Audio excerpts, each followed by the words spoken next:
My name is Miriam Awesu, and in partnership with National Blood Transfusion Service in Nigeria, in Kaduna in particular, we are about to begin a blood drive that we're hoping will continue monthly. Now, this is what's different about what we're trying to do.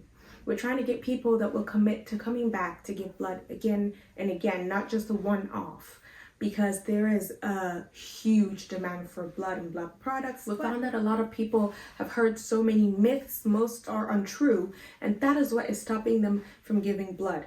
We believe in charity, we believe in giving, we believe in helping, yet we're not donating blood. What is stopping us? So join me as I demystify some points so that hopefully you'll be convinced to join us and give blood. Donating can make you sick.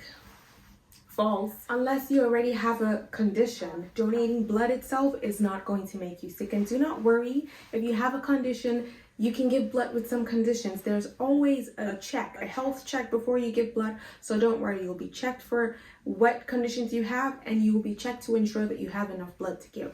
So that's not true. What if I don't have enough blood? Nobody would ever take blood from you if you do not have enough. How do we know?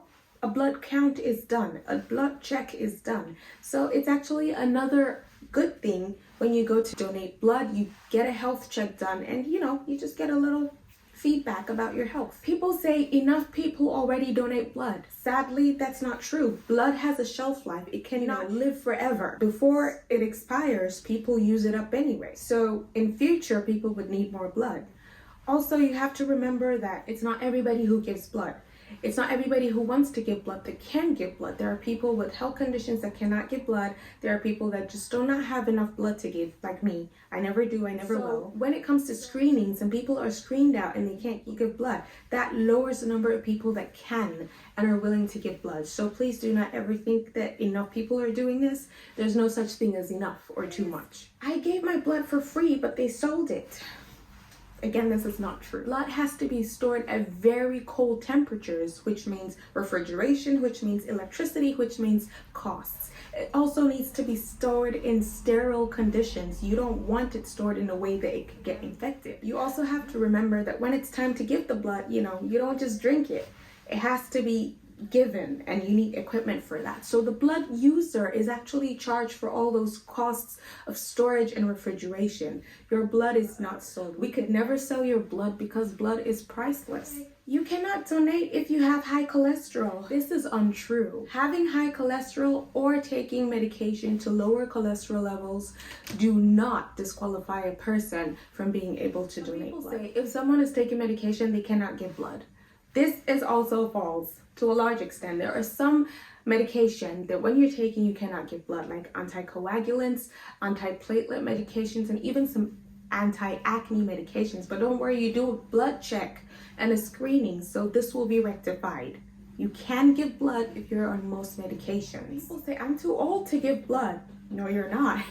It varies from place to place, but usually from 16 and above, you can give blood. If you are 90 years old and you have enough blood and you're healthy and you want to give it, trust me, nobody's going to turn you away. Giving blood is time consuming. No, it takes about 8 to 10 minutes. But you know what? Let's round it all the way up to 30 minutes per person. If it takes 30 minutes to donate blood that could save lives, oh, come on, that's a small amount of time, don't you think? Someone said you might contract an infection if you give blood. That is not true. It is made to be as sterile as possible, the way you would trust a hospital when you go. The standards are really high, so you don't have to worry about getting infections. Donating blood is painful. Not really. I mean, when the needle goes in, yes, it's painful, but it's the same as if you were getting an IV or an injection or a shot.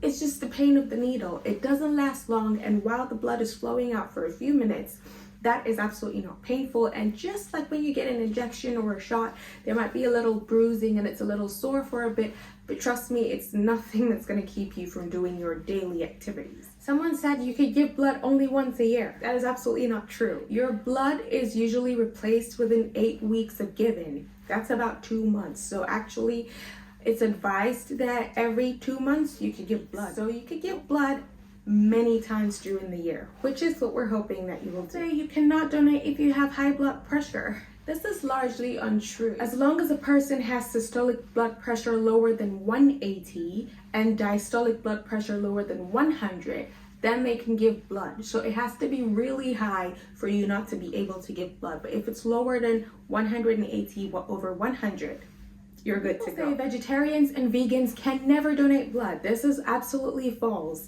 As long as they're healthy and they pass the health check and they have enough blood and they want to give blood, they absolutely can give blood. By demystifying these crazy myths, I hope that I've been able to convince you to give it a try. It's immensely rewarding. Can you imagine saving lives? Who doesn't want to do that? I badly wish I could, but I can't. So I'm hoping I could facilitate so that when people are sick, when people have accidents, when people give birth, when people are diagnosed with things like cancer, there is blood for them. This is a serious passion for me because within the last 3 or so years, I've had almost 40 bags of blood. I couldn't have done it. I wouldn't be here. I wouldn't have survived without the kindness of some strangers that I'll never know and I'll never meet. But that is the beauty of this truly charitable giving. So we will be starting off in Kaduna in March, which is next month. So please watch out for our info about the event. I want you to really think about it. I want you to make this effort. I want you to come, but not just once and disappear. When your blood fills up, I want you to come back and give again and again. When you save one life, it's like you've saved all of humanity, it says. Wouldn't you want to be a part of that? I would.